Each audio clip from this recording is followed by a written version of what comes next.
Morning, everyone. Hope everyone's staying safe during this time, taking the proper precautions.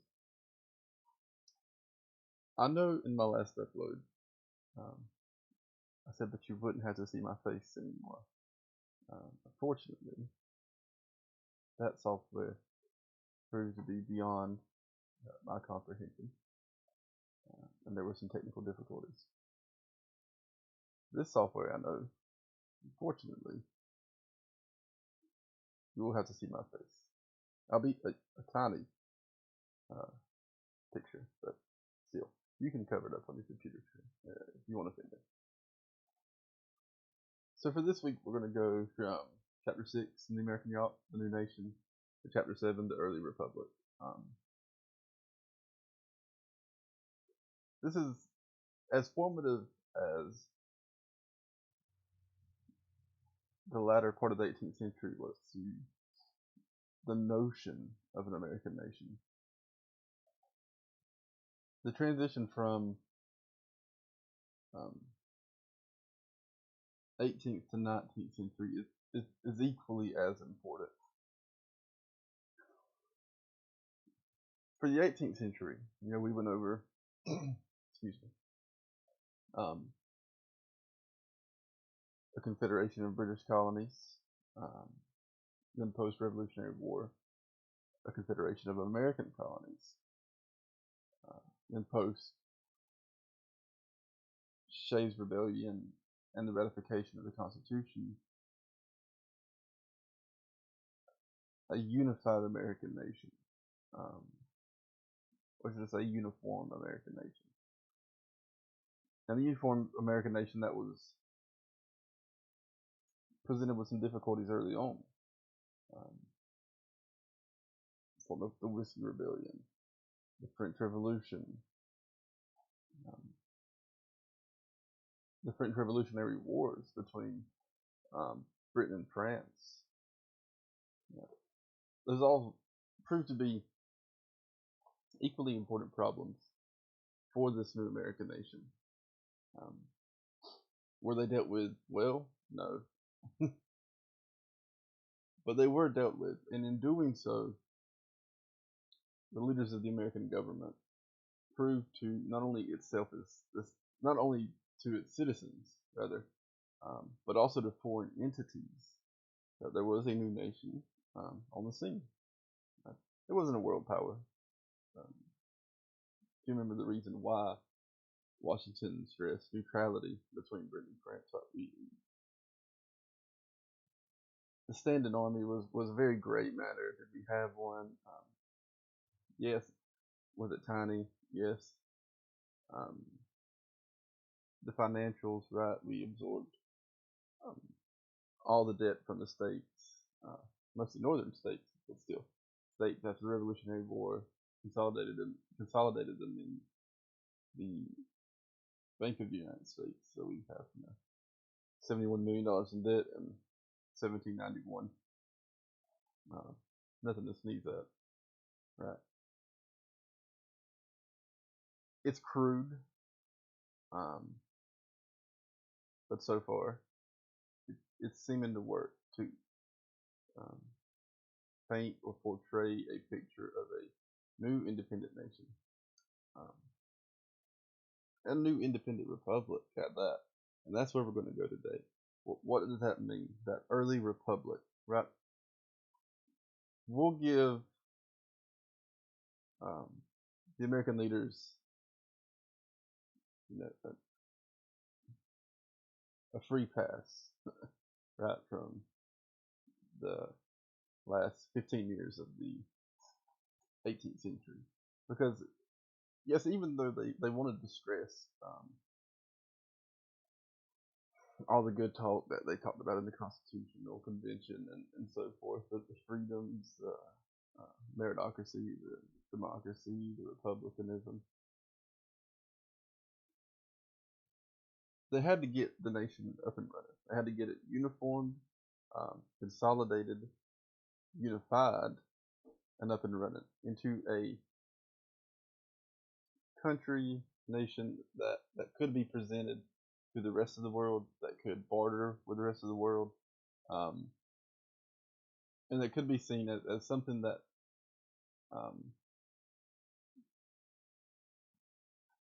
cannot or should not be taken advantage of. Um, that can win military conflicts, right? How about small ones um, that can survive, right? This isn't an experiment that um, European aristocracy can just chuckle at and move on. This is or they're trying to portray a nation that will endure, right? Um, these new ideas will endure um, and will be a player on the world stage. To do so, though, as we just said at the beginning, the freedoms, the republicanism, um, all of the good stuff when you think about American nationalism, kind of had to take a backseat. Um, Now, when I say kind of had to, that's not a philosophical. That's not my opinion. That's the history that was presented in chapter 6. Um, it did take a backseat, especially with Hamilton at the wheel. Right? Hamilton was kind of driving a steamroller, and woe to those who stood before him. Uh, but in all of his enduring wisdom, he did set a national bank, or created a national bank. Um, he started excise taxes. Mm, right? He put the pieces in play for the American nation to be a world player. Adams after Washington, we also saw kind of the freedoms taking the back seat with the Alien and Sedition Acts, right? Um, what was meant to protect um, American cities and citizens from espionage was later used uh, or later used as a political weapon. Um, so at the beginning, still it was about the protection of the United States, right? They weren't necessarily building a glass dome around the United States, but they were trying to. Um, but through Washington and Adams, they had negotiated treaties with Britain. If you remember, Adams sent um, diplomats to France, but they were kind of laughed at because in the French national perspective was that America had sided with Britain thanks to Hamilton, um, Washington, and John Jay. Remember Jay's treaty. So, but we were negotiating with not only a world power in Britain, but a world power that had ownership of the lands that were bartering with them. Just 15 years prior. Um, and maybe that, you know, took some sleep out of some European eyes. Maybe not. Who's to say? But we're going to transition from Washington, Adams, Hamilton, that administration with the goal of trying to get an American nation on its feet post constitutional ratification, um, trying to stabilize, trying to start a revenue stream, try to start a credit system um, by consolidating and absorbing debt. Right. We're going to transition from that into the Jefferson administration um, and into the, the other end of the political spectrum, where the political philosophy of the people running the government, or the government answering to the people, kind of becomes the mantra for the times. But when we deal with republicanism and we deal with this transition from getting the nation off its feet to actually defining what that nation is, then those um, you know jeopardy words that we steal from American nationalism come into play: right? Freedom, liberty, justice, etc. We're going to start with who has those freedoms, who or what peoples or persons are eligible for those freedoms. Um, how does that philosophical topic of individual freedom actually play out in the real world?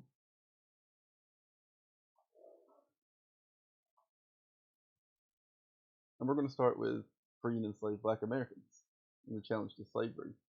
Um, this shouldn't come as a surprise. There were um,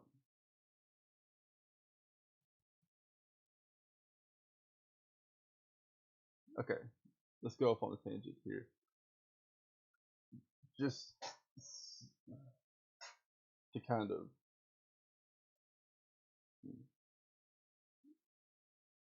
give a background to the vernacular I'm going to use, um, and try to take away why I use it, and it's not to be offensive. I'm going to use the word, a combination word, black people,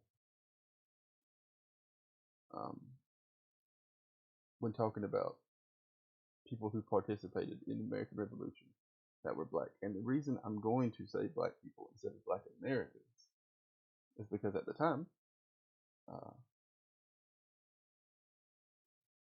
they weren't considered citizens. Right? Um, 18th century um, will be really no different than the 19th century in that black people in America were thought to be inferior than white people in America, especially rich white people. So what I'm going to say is when we talk about the challenge to slavery, it's not going to come as a surprise because there were black people in the American Revolution fighting um, for both sides, right? Um,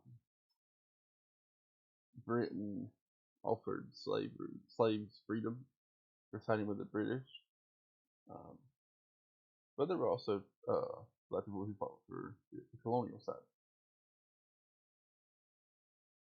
They weren't immune just because they were kind of cast out of the social stratosphere, or at least placed at the bottom of the social stratification. They weren't immune to the idea of freedom, right? They weren't removed from that. It's a concept so large, right, that slavery doesn't remove you from it except legally. So when we start to deal with um, this transition of centuries, disclaimer: slaves don't want to be slaves, right? Especially in that transition from maybe Adam's tyranny to Jeffersonian republicanism, right? And so at the turn of the century, in 1800, we see a plan to end slavery, especially in Virginia. Um, Gabriel's Rebellion. Gabriel was a slave in Virginia, um, and he kind of started this huge movement in Virginia, uh, where close to 1,000 slaves, male slaves, planned to end slavery by attacking Richmond, capital city of Virginia. Um, they did this they sought to end slavery through violence, through rebellion, right? And it's important to note kind of why, right? The revolutions at the time were getting more and more violent. The American Revolution, which culminated into a war that lasted for 7-8 years. The French Revolution, um, which culminated in the Reign of Terror and Robespierre. Right, the revolutionary idea was getting more and more violent. Just because these people were slaves doesn't mean they were removed from news. Doesn't mean they were removed from um, the topics of the day. Right. So Gabriel led close to 1,000 enslaved men into this violent revolution, the slavery. Um,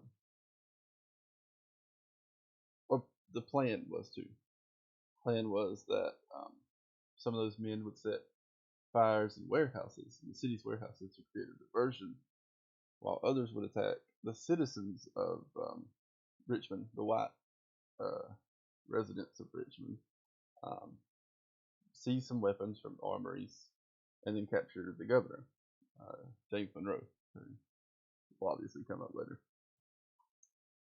However, somebody snitched. August 30th, two enslaved males who had heard about this plan, told their master about it, and the masters notified the authorities.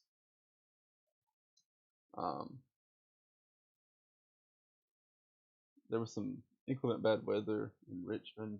Gabriel postponed the rebellion or revolution. And because of that postponement, James Monroe had time to gather up the militia and capture the conspirators. Gabriel was captured. He was tried,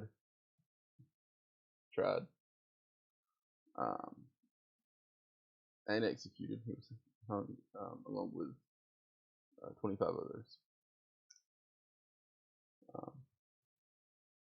And this execution sent the message to other slaves, right, that rebellion will not be tolerated, and it will be met with violence. Virginia also increased restrictions on free people of color. There were free black people in Virginia, but after this, it's hard to say rebellion because it wasn't. This conspiracy to rebel, a conspiracy to attack Virginia, locked down, or took away some freedoms, or restricted some freedoms of free black people in Virginia. Now, just because it was a failed rebellion, that was just a conspiracy to rebel, it did teach Virginians, white Virginians, important lessons. First, it suggested that enslaved blacks were capable of preparing and carrying out a sophisticated and violent revolution, which went against the grain of the racial propaganda that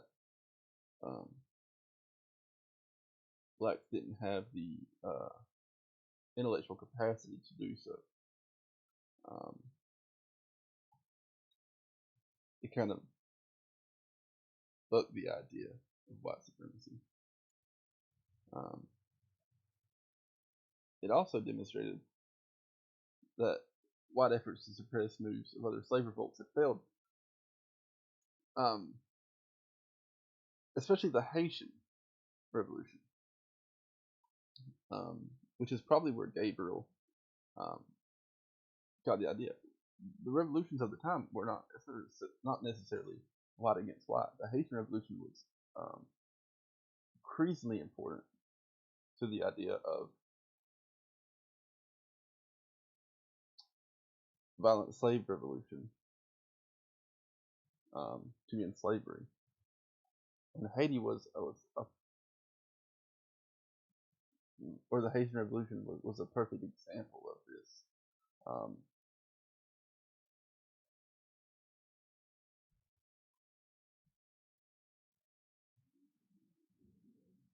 the Haitian Revolution inspired not only enslaved Africans but free um, African Americans and Black Americans, and it terrified white Americans. Right? Because here's a country now um, used to be a sugar plantation colony for France, where the slaves, who outnumbered um, the slave owners,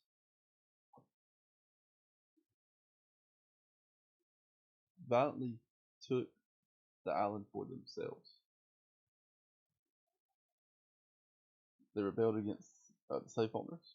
They won, um, and they captured Haiti for themselves. This idea obviously terrified white Americans, especially in colonies or states rather that had slavery. Um, kind of planted the seed in the back of the mind that all of these slaves, all of these black Americans that, you know, we've been taught are too stupid to do anything. Um, we've been taught are um, overall inferior to white Americans actually do have the potential to beat us in conflict. There's a chance that they will all rebel. If they all rebel, what can we do?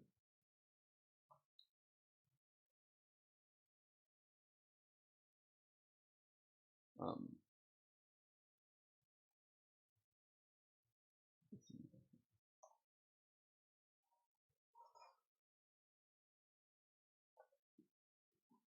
so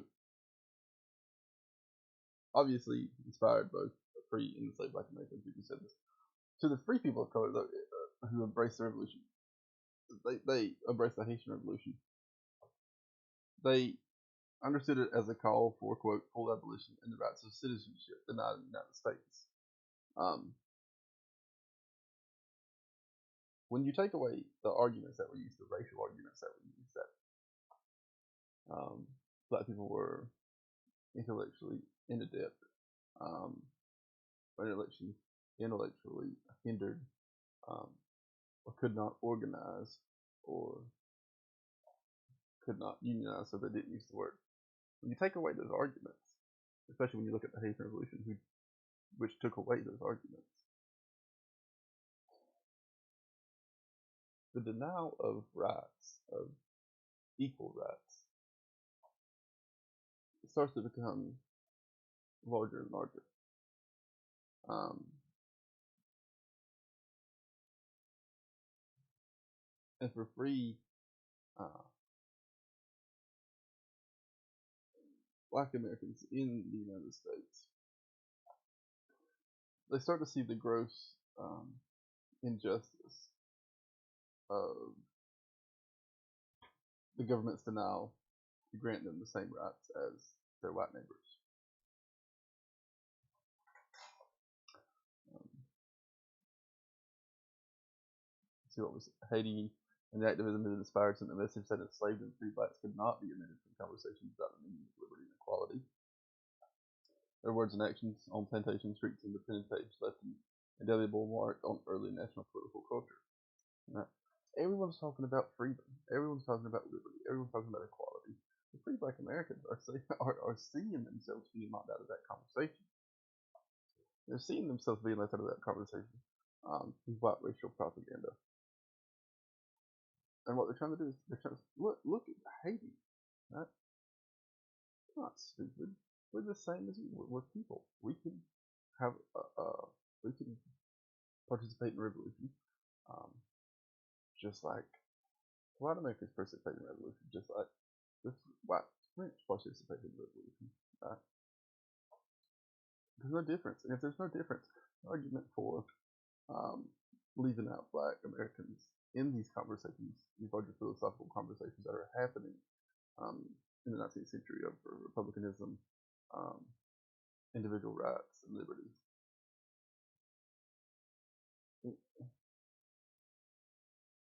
Black Americans were trying to show that this was a whole that was void of reason. Right?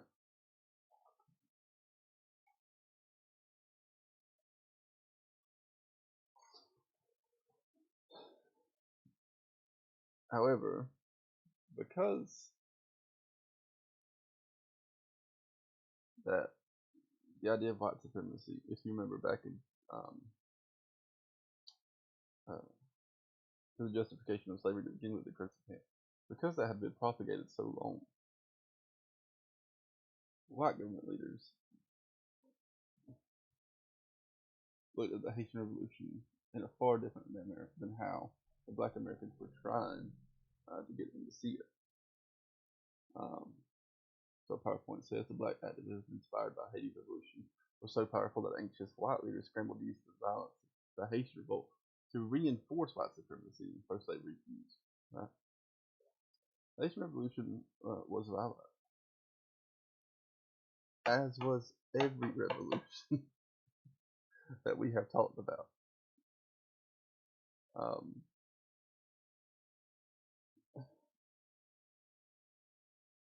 but because of that propagated white supremacy, that propagated racial superiority, to kind of maintain the status quo, white leaders use this to um, the disadvantage of blacks. White publications mock Black Americans as buffoons. Um, while the distributed materials like these became the basis for racist ideas that thrived in the 19th century. But such ridicule also implied that Black Americans' presence in political conversation was significant enough to require it. Right? See, so let's look at that for a minute. There's a telltale sign.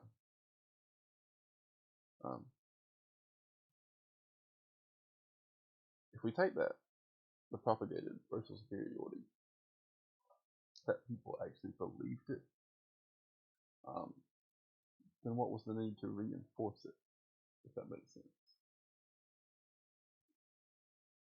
The need to reinforce such an obvious difference between whiteness and blackness implied that the differences might not be so obvious after all.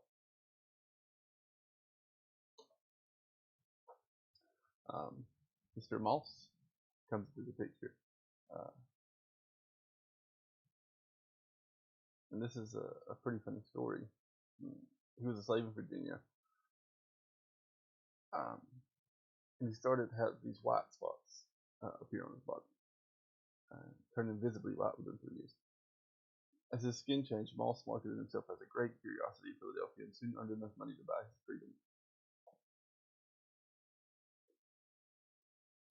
But the white leaders and the white Americans who tried to push this racial supremacy used this in a pretty outlandish way. In the white embodied slave turned patriot turned curiosity, many Americans fostered ideas of race that would cause major problems.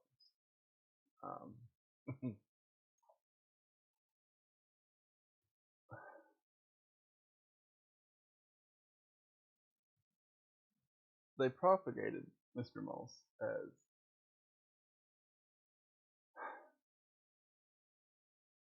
a black man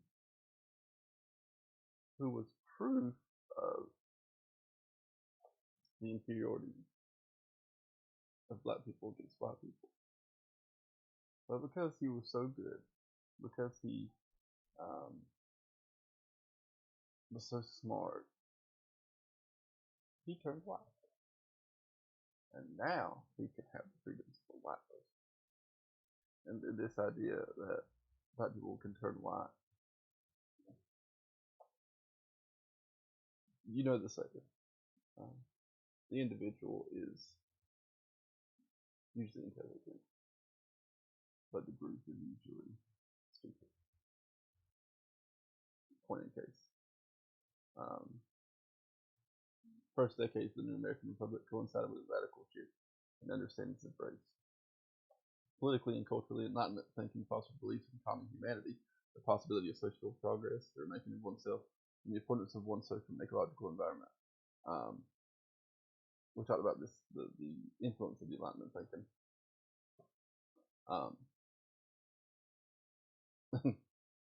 In the political landscape of America, because of Mr. Moss, for many, beliefs in common humanity and the remaking of oneself coincided with Henry Moss, a black person who turned black. This could be used as political fodder to support the racial superiority, or the propagated racial superiority. Yes, there's a common humanity. Yes, we're all human. But until you turn black, until you remake yourself, remake yourself, are you as human as this person? Right? Do you constitute the same rights as this person? Right? You can see the problems that are going to manifest themselves.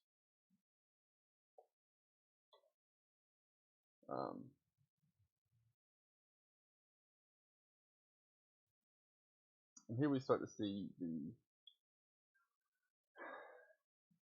empiricism of racism.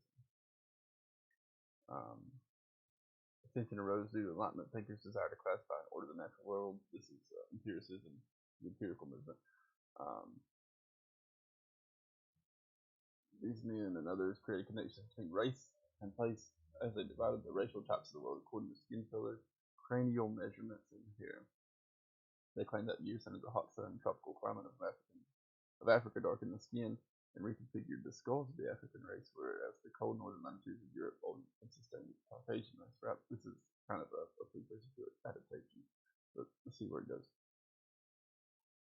The environments endowed both races with respective characteristics, which accounted for differences in humankind tracing back to common ancestry. Universal human nature therefore housed not fundamental differences, but rather the civilized and the primitive. Two poles on the scale of social progress, right? It started out good. Let's see where it led. Informed by European anthropology and Republican optimism, Americans confronted their own uniquely problematic racial landscape. They're going to take these studies and findings from these European researchers and empiricists, and they're going to take their own ideas of human equality, and they're going to meld it with this propagated racial superiority. 1787, Stanhope Smith published his treatise, Essay on the Causes of the Variety of Complexion and Figure in Human Species, which further articulated the theory of racial change and suggested that improving the social environment would tap into the innate equality of humankind and dramatically uplift non-white races. Here we go. Jefferson disagreed. While Jefferson thought Native Americans could improve and become civilized, he declared in his notes on the state of Virginia that black people were incapable of mental improvement and that they might even have a separate ancestry, a theory known as polygenesis or multiple creation. That's where it led. Now,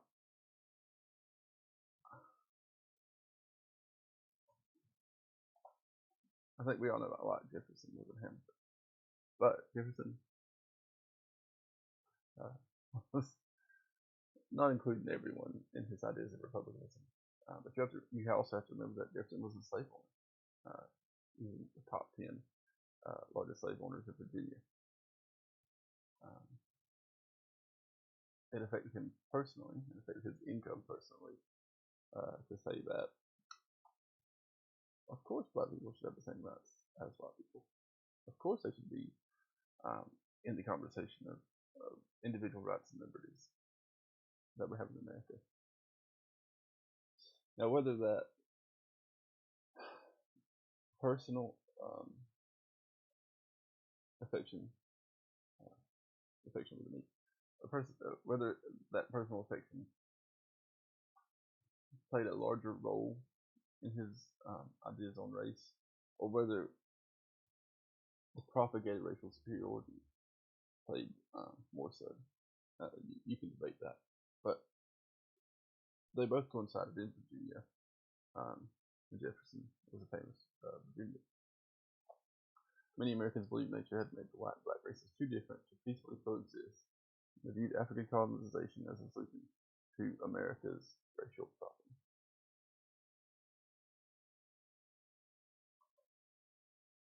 Um, Jefferson's notes on the state of Virginia sparked considerable backlash from anti-slavery black communities, but it had its defenders. Departments such as Charles Cadwell and Samuel George Morton hardened Jefferson's skepticism with a biological case for blacks and whites not only having separate creations but actually being different species, a position increasingly articulated throughout the antebellum period. Few Americans subscribed wholesale to such theories, but many shared beliefs in white supremacy. As the decades passed, white Americans were forced to acknowledge that as the black population was indeed whitening, it resulted from interracial sex and not the environment. So it's a two pronged infection, right, to the idea of racial superiority. Science says humans share a common ancestry. European science says Europeans share a common ancestry. Jefferson said, no, it's impossible. Maybe white people and Native Americans, but definitely not white people and black people. For those trying to hang on to that propagated racial superiority, for those trying to not hang on and propagate more racial superiority, those people took Jefferson's work and rode with it. And then we get into the scientific proof that Jefferson may be right. You have to get out of the idea that science is fact. I'm sorry, that especially in this time, it's hard to say. Once you delve into history, yes, there are factual sciences, and if those factual sciences maybe go against the grain or go against the social institutions, there's considerable backlash, and sometimes that backlash evolves into other scientific explanations. In this case, I would call it Morton. Their scientific explanation went against the grain of European anthropologists and shared ancestry and went with Jefferson in the propagated racial superiority. So for those trying to maintain the status quo and maybe implement more racial superiority into the environment, they have to give up that the Henry Moss problem that white people can become white people if they're gifted and they recreate themselves. They have to give up that. They have to go back and say, okay, I was wrong about that. That was stupid. Because we don't share the same ancestry.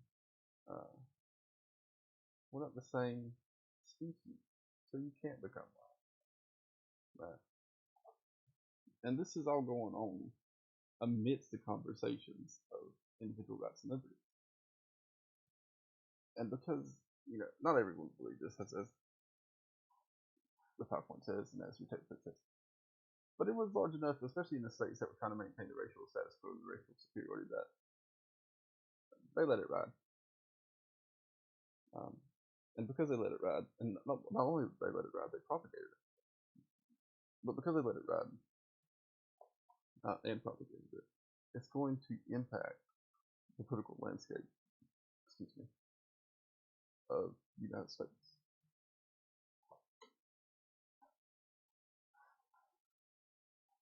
Now we get into Jeffersonian republicanism. this is the turning point. This is supposed to be the turning point for liberties and rights. This is supposed to be Jefferson, the kind of flame holder for individual rights and liberties, the kind of flame holder for um, fighting against single government power, for propagating revolution, um, right, and not minding violence in the course of revolution. That's what Jefferson was. Um,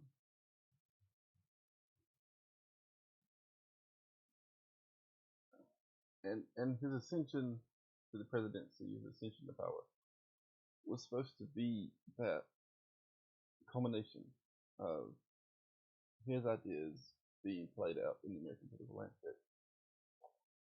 Um,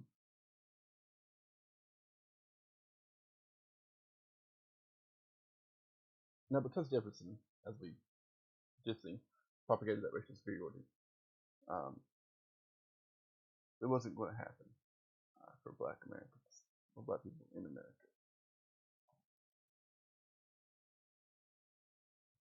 But it could help um, other people. Free and enslaved Black Americans were not alone in pushing against political hierarchies. Jefferson's election to the presidency in 1800 represented a victory for non-elite white Americans and their bid to assume more direct control of the government. Jefferson represented the people, um, all of the white people except Black Americans. Um, Whereas Adams and Hamilton came to represent uh, the elites. They came to represent that traditional British hierarchy, even though they were both born pretty much poor. Um, in their later years, in their years of leadership, um, they were more prone to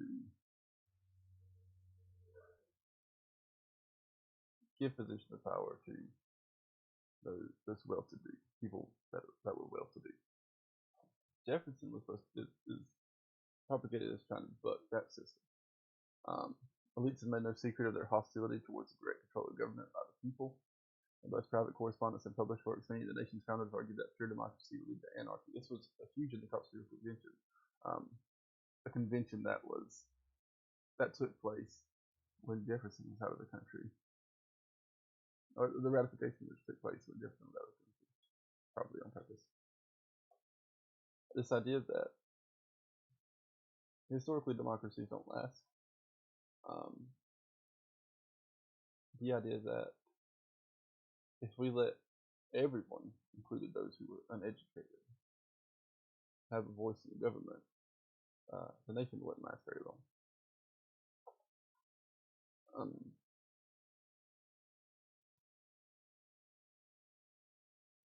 But to those people and to those non-elite citizens who saw this happen, Jefferson embraced the politics of the masses, so they believed Jefferson embraced the politics of the masses. Jefferson desired to convince Americans in the world that a government that answered directly to the people would lead to a lasting national union, not anarchic division. He wanted to prove that free people could govern themselves democratically. And I think he honestly believed this. Remember, he was very much an advocate for the revolution, for the common people rebelling against the monarchy. And his ideas of republicanism, individual freedom, kind of went to the extreme end of the political spectrum, in which he included everyone. Of course, not Black Americans, as we just said, but in the context of the white citizenry, included everything.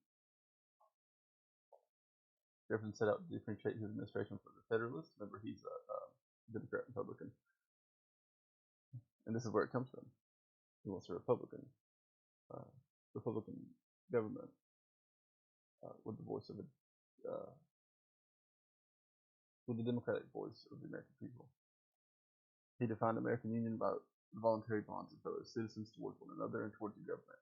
In contrast, the Federalists supposedly imagined a union defined by expansive state power and public submission to the rule of aristocratic, oh, can't talk this morning, aristocratic elites. Republican celebrations often credited Jefferson with saving the nation's Republican principles.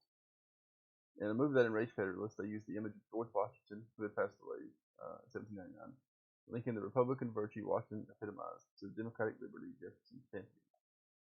Leaving behind the military pomp of power obsessed Federalists, Republicans had peacefully let the describe of national independence. The philosopher patriot who had battled tyranny with his pen, not with a sword or a gun. And if you pit really the golden boy, the Federalist of Hamilton against Jefferson, this becomes a very literal statement. Hamilton fought the Revolutionary War. Hamilton advertised that he would use military force to imply subservience to American governmental policies. Whiskey Rebellion is a good indicator of this. Jefferson did not fight the Revolutionary War. Jefferson, who acted as a diplomat, main author of the Declaration of Independence, was that the pen is mightier than the sword guy, especially in this propagated republicanism. Celebrations of Jefferson's presidency and the defeat of the Federalists expressed many citizens' willingness to assert greater direct control over the government as citizens. The definition of citizenship was changing. If you remember at the start of the American government in the 19th century, the citizen, the person who had full rights, were white landowning citizens. Early American national identity was coded masculine, just as it was coded white and wealthy. Yet since the Revolution, women had repeatedly called for a place in the conversation. American women were more than mothers to soldiers; they were mothers to liberty. This is where we're going to insert the Republican motherhood that I mentioned a few weeks back. An important aspect of American women's history. We've used the term Republican motherhood to describe the early American belief that women were essential in nurturing the principles of liberty and citizenry. Women would pass along important values of independence and virtue to their children, ensuring that each generation cherished the same values of the American Revolution. Now, this isn't to say this is not egalitarian, obviously. This isn't giving women an equal footing on the social landscape. It is subjecting sexist ideas, but what it's also doing is giving women historical agency and women political presence in the social landscape.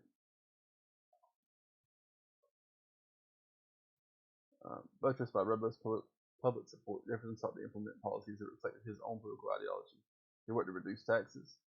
Remember, he was a huge opponent of Hamilton's excise taxes. He cut the government's budget. He was also a huge opponent of the Bank of the United States, believing that this would expand the economic opportunities of free Americans. His cuts included national defense, and Jefferson restricted the regular army to 3,000 men. A standing army is expensive. A standing army today is expensive. A standing army 1,000 years ago was expensive. Supplement a standing army to pay people to be professional soldiers was a large block of national expense in any nation. Jefferson reducing that was probably one of the most important fiscal deductions that he could have implemented. England may have needed taxes and debt to support its military empire, but Jefferson was determined to live in peace. And that belief led him to reduce America's national debt while getting rid of all internal taxes during his first term. In a move that became the crowning achievement of his presidency, Jefferson authorized the acquisition of Louisiana from France in 1803, what is considered the largest real estate deal in American history. Was it constitutional? Very much debatable. Was it maybe an abuse of executive power? Also debatable, but not unfounded. Jefferson's foreign policy, particularly the Embargo Act of 1807, elicited the most outrage from his Federalist critics.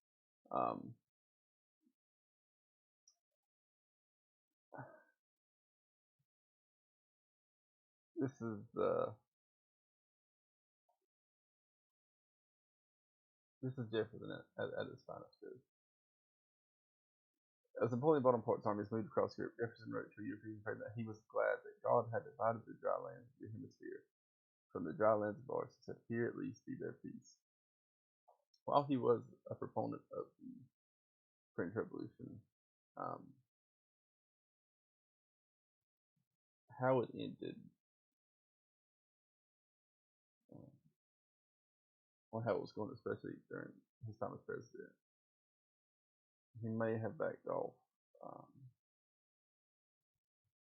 the advocacy, simply because to Jefferson, the French had traded one monarchy for another. Unfortunately, the Atlantic Ocean soon became the site of Jefferson's greatest foreign policy tests. England, France, and Spain refused to respect American ship neutrality. The greatest offenses came from the British, who resumed the policy of impressment. Remember, during Jay's Treaty, the American could not get Britain to stop impressment, right, of American sailors. Um, even though France saw Jay's Treaty as America's uh, kind of siding with Britain officially, Britain still wouldn't stop impressment, and it continued. And that was during Washington. It was still continuing with Jefferson, who was very much anti-British. Many Americans called for war when the British attacked the U.S. at Chesapeake in 1807. President, however, decided on a policy of peaceable coercion, and Congress agreed. Under the Embargo Act, American ports were closed to all foreign trade in hopes of avoiding war. Jefferson hoped that an embargo would force European nations to respect American neutrality. Historians disagree over the wisdom of peaceable coercion. At first, withholding commerce rather than declaring war appeared to be the ultimate means of nonviolent conflict resolution.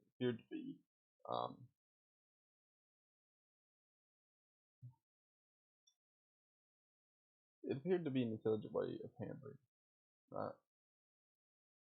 Instead of retaliating with violence, Jefferson retaliated with trade. Um, and in that context, it's probably the most nonviolent thing he could have done. The problem was it hurt the U.S. economy.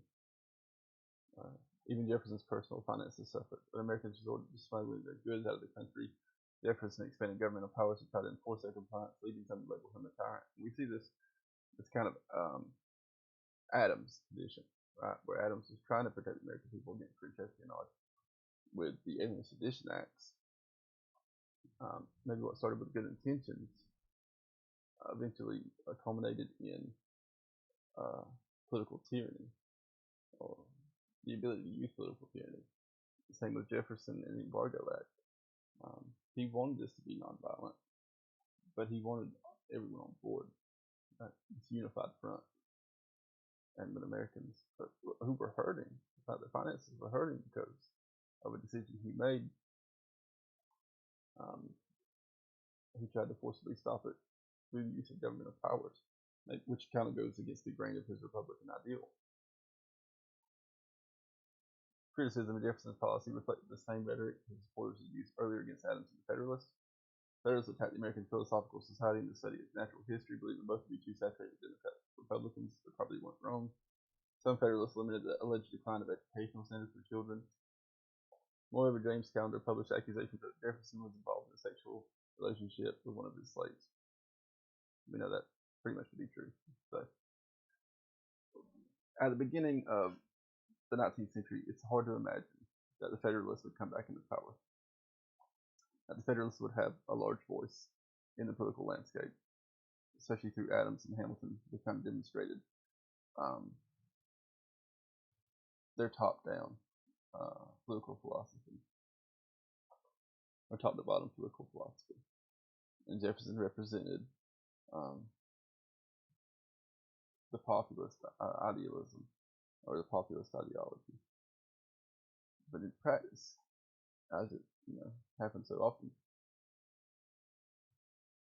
the Embargo Act started to poke holes in the Jefferson image to people, and the Federalists jumped on this, and they tried to make those holes even larger. And we're going to stop here. Wednesday we'll go over the War of 1812.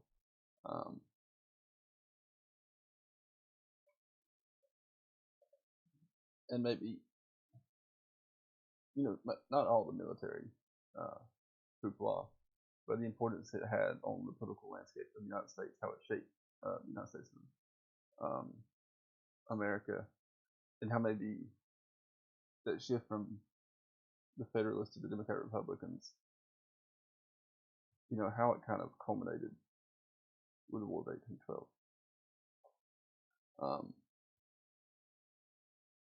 Thank you, and I will see you Wednesday.